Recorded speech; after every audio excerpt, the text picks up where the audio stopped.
Welcome to burning topic. అంతర్జాతీయ రాజకీయాల్లో శాశ్వత శత్రువులు ఉండరు, శాశ్వత మిత్రులు ఉండరు. కేవలం ప్రయోజనాలు మాత్రమే ముఖ్యమంటారు.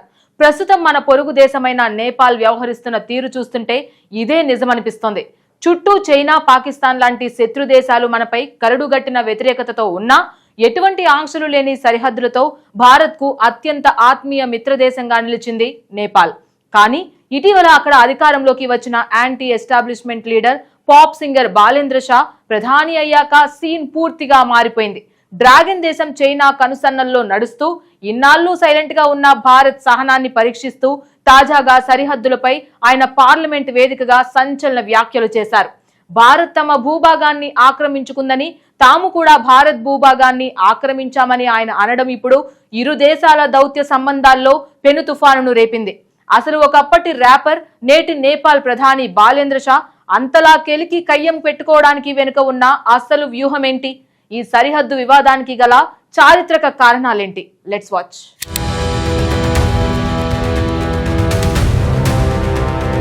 భారతదేశానికి చుట్టూ ఉన్న పొరుగు దేశాల రాజకీయ వ్యూహాలు ఎప్పుడూ ఒక పట్టాన అర్థం కావు. పాకిస్తాన్, చైనా వంటి దేశాలు నిత్యం కయ్యానికి కాలు దువ్వుతూ ఉంటే బంగ్లాదేశ్ వైఖరి కూడా ఒక్కోసారి కలవర పెడుతూనే ఉంటుంది. ఇలాంటి సంక్షోభ సమయాల్లో భారత్కు నమ్మకమైన ఆత్మీయ మిత్రదేశం ఏదైనా ఉంది అంటే అది హిమాలయాల ముద్దుబిడ్డ నేపాల్ మాత్రమేనని అందరూ భావిస్తారు. ఇరు దేశాల మధ్య వీసాలు లేవు, సరిహద్దుల్లో తుపాకుల మూతలు లేవు. కేవలం స్వేచ్ఛ రాకపోకలు, విడదీయరాని బంధాలు మాత్రమే కనిపిస్తాయి. అయితే అంతా సజావుగా సాగుతోంది అనుకుంటున్న తరుణంలో నేపాల్ రాజకీయాల్లో సరికొత్త అలజడి మొదలైంది. ఇటీవల అక్కడ జరిగిన ఎన్నికల్లో అనూహ్యంగా గెలిచి పీఠాన్ని అధిరోహించిన పాప్ సింగర్ బాలేంద్ర షా వైఖరి ఇప్పుడు సరికొత్త అనుమానాలకు తావిస్తోంది. ఆయన చైనా అడుగులకు మడుగులొత్తుతూ డ్రాగన్ దేశానికి తొత్తుగా మారుతున్నాడనే విమర్శలు అంతర్జాతీయంగా గట్టిగా వినిపిస్తున్నాయి. అయినా సరే భారత్ ఒక పెద్దన్న పాత్ర పోషిస్తూ చిన్న దేశం కదా అని ఇన్నాళ్లు ఈ పరిణామాలను పెద్దగా పట్టించుకోకుండా వదిలేసింది. కానీ ఇల్లెక్కి కూర్చున్న వాడిని ఇరుగు పొరుగువాడు ఏం చేయగలడు అన్నట్లుగా ఇప్పుడు నేపాల్ ప్రధాని ఏకంగా భారత్తోనే కయ్యానికి కాలుదువ్వేలా సరికొత్త వివాదాన్ని రాజేశారు.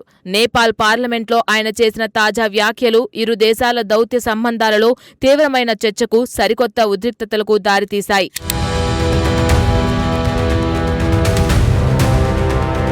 నేపాల్ పార్లమెంట్లో లింపియాధురా, లిపులేక్, కాలాపాని వంటి వివాదాస్పద సరిహద్దు ప్రాంతాలపై సుదీర్ఘమైన చర్చ జరిగింది.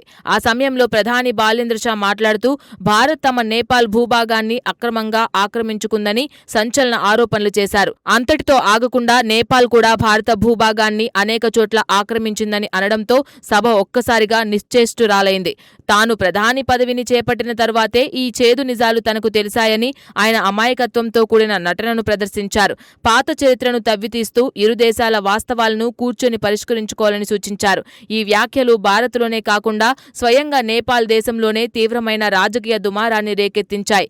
అక్కడి విపక్ష నాయకులు ప్రధాని వ్యాఖ్యలపై తీవ్ర ఆగ్రహం వ్యక్తం చేస్తూ ఆరోపణలకు తగిన ఆధారాలు చూపాలని డిమాండ్ చేశారు. దేశ ప్రతిష్టను దిగజార్చేలా ఉన్న ఈ వివాదాస్పద ప్రకటనను పార్లమెంట్ రికార్డుల నుంచి వెంటనే తొలగించాలని వారు పట్టుబట్టారు. పరిస్థితి చేదాటిపోతుందని గ్రహించిన నేపాల్ విదేశాంగ మంత్రిత్వ శాఖ ఆ తరువాత రంగంలోకి దిగి ఒక వింత స్పష్టీకరణ ఇచ్చింది. ఇది కేవలం నదీ ప్రవాహ మార్పుల వల్ల ఏర్పడిన నో మ్యాన్స్ ల్యాండ్ సమస్య మాత్రమేనని, ప్రధాన భూభాగంపై దావాలను మార్చేది కాదని నష్ట నివారణ చర్యలు చేపట్టింది.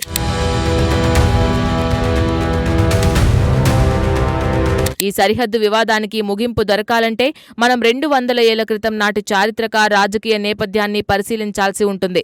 నాడు బ్రిటిషర్ల కాలంలో అంటే 1816లో జరిగిన సుగౌలి ఒప్పందం ఆధారంగానే మహాకాళీ నదిని ఇరు దేశాల సరిహద్దుగా నిర్ణయించారు. అయితే ఆ కాళీ నది అసలు ఎక్కడ పుట్టింది, దాని మూలం ఎక్కడ ఉందనే విషయంలో అస్పష్టత ఉండడమే నేటి శాపంగా మారింది. నది మూలం, ఋషి మూలం వెతకకూడదు అంటారు. కానీ ఇక్కడ నది మూలం వెతకకపోవడం వల్లే సరిహద్దు ఇన్ని పంచాయతీలు వచ్చిపడ్డాయి. నేపాల్ దేశం లింపియాధురా వరకు ఉన్న మొత్తం ప్రాంతం తమదేనని చారిత్రక మ్యాపులు ఆధారంగా గట్టిగా వాదిస్తుంది. కానీ భారతదేశం మాత్రం కాలాపాని, లిపులేక్ ప్రాంతాలను వ్యూహాత్మకంగా తమ ఉత్తరాఖండ్లో అంతర్భాగంగానే చూస్తూ వస్తోంది. గత 2020లో నేపాల్ ప్రభుత్వం ఒక కొత్త రాజకీయ మ్యాప్ను అధికారికంగా విడుదల చేసి ఈ వివాదానికి మరింత నెయ్యిపోసింది. ఇక ఇప్పుడు భారత్, చైనా దేశాల మధ్య లిపులేక్ కనుమ ద్వారా కైలాస మానస సరోవర యాత్ర పునరుద్ధరణ ప్రకటన వెలువడింది. చేసింది. ఈ ప్రకటనతో హిమాలయాల్లో మళ్లీ ఉద్రిక్తతలు పెరగడమే కాకుండా నేపాల్ దీనిపై తీవ్రమైన అభ్యంతరాన్ని వ్యక్తం చేస్తూ దౌత్యపరమైన లేఖలు రాసింది.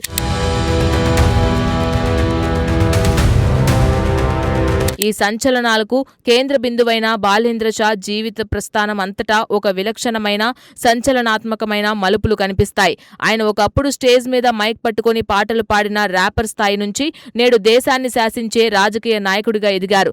గత 2025లో నేపాల్ యువత సృష్టించిన జెన్జీ విప్లవాత్మక ఉద్యమాల నేపథ్యంలో మార్చిలో ఆయన అత్యంత యువ ప్రధానిగా దేశ పగ్గాలు చేపట్టారు. సాంప్రదాయ రాజకీయ శైలికి పూర్తి భిన్నంగా ఉండే ఆయన స్వతంత్ర యాంటీ ఎస్టాబ్లిష్మెంట్ ఇమేజ్ ఇప్పుడు ఆయన చేస్తున్న వ్యాఖ్యల్లో స్పష్టంగా ప్రతిబింబిస్తోంది.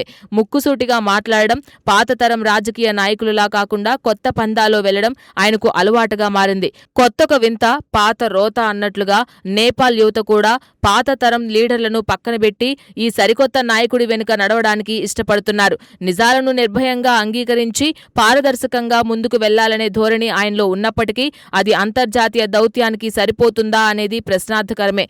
ఒక దేశ ప్రధానిగా ఉన్నప్పుడు భావోద్వేగాలతో కాకుండా అంతర్జాతీయ నియమ నిబంధనలకు కట్టుబడి మాట్లాడాలనే కనీస సత్యాన్ని ఆయన ఒకసారి విస్మరిస్తున్నారు.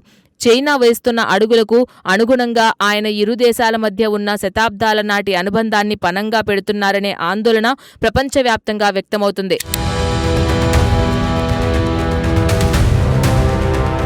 బాలేంద్ర షా వ్యాఖ్యలను కేవలం ఒక వివాదంగానే చూడకుండా సమస్య పరిష్కారానికి దొరికిన ఒక వాస్తవిక అవకాశంగా కూడా మనం భావించవచ్చు. వివాదాన్ని ఏకపక్షంగా చూడకుండా పరస్పర గుర్తింపుతో సమస్యను ఎప్పటికప్పుడు పరిష్కరించుకోవాలనే ప్రాక్టికల్ ఆలోచనను ఈ పరిణామాలు ప్రతిబింబిస్తున్నాయి. ఆధునిక సాంకేతికత అందుబాటులో ఉన్న ఈ రోజుల్లో శాటిలైట్ ఇమేజరీ, జాయింట్ సర్వే, నిపుణుల కమిటీల ద్వారా సరిహద్దులను సులభంగా తేలవచ్చు. వివాదం చేతులు దాటకముందే ఇరు దేశాలు మేల్కొని సంయుక్త చర్చలు జరపడం ఎంతో అవసరం.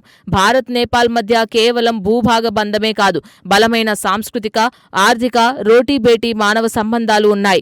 ఇరు దేశాల ప్రజల మధ్య ఉన్న ఈ అపారమైన ప్రేమాభిమానాలే సరిహద్దుల్లో తలెత్తే ఎలాంటి ఉద్రిక్తలనైనా సరే క్షణాల్లో తగ్గించడానికి సహాయపడతాయి.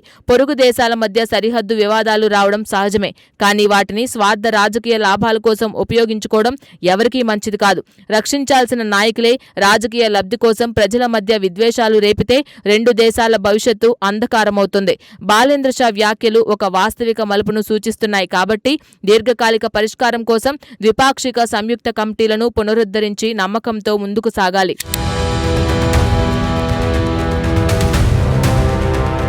శతాబ్దాల నాటి సుగౌలి ఒప్పందంలోని లొసుగులను, నదీ ప్రవాహాల మార్పులను ఆసరాగా చేసుకుని రాజకీయ పబ్బం గడుపుకోవాలని నేపాల్ ప్రధాని బాలేంద్ర షా చూస్తున్నట్లు స్పష్టమవుతుంది. అయితే సరిహద్దు వివాదాలు పొరుగు దేశాల మధ్య సహజమే అయినప్పటికీ వాటిని స్వార్థ రాజకీయ ప్రయోజనాల కోసం లేదా వేరే దేశాల ఒత్తిడితో వాడుకోవడం రెండు దేశాల ప్రజలకు మంచిది కాదు. భారత్ నేపాల్ మధ్య ఉన్న బంధం కేవలం భూభాగాలకు సంబంధించినది కాదు, అది శతాబ్దాల నాటి సాంస్కృతిక, ఆర్థిక, మానవ సంబంధాల కలయిక. బాలేంద్ర షా వ్యాఖ్యలు విమర్శలకు దారితీసినప్పటికీ దీనిని ఒక హెచ్చరికగా భావించి ఇరు దేశాలు ద్విపాక్షిక సంయుక్త కమిటీలను పునరుద్ధరించాల్సిన అవసరం ఎంతైనా ఉంది. ఆధునిక సాంకేతికతను వాడుకుంటూ పరస్పర నమ్మకం, పారదర్శకతతో కూర్చొని మాట్లాడుకుంటేనే ఈ హిమాలయాల సరిహద్దుల్లో శాశ్వత శాంతి సాధ్యమవుతుంది. మరి నేపాల్ కొత్త ప్రధాని ఇప్పటికైనా చైనా తొత్తుగా మారడం మానేసి వాస్తవికతతో భారత్తో స్నేహహస్తాన్ని చాపుతాడో లేదో వేచి చూడాలి.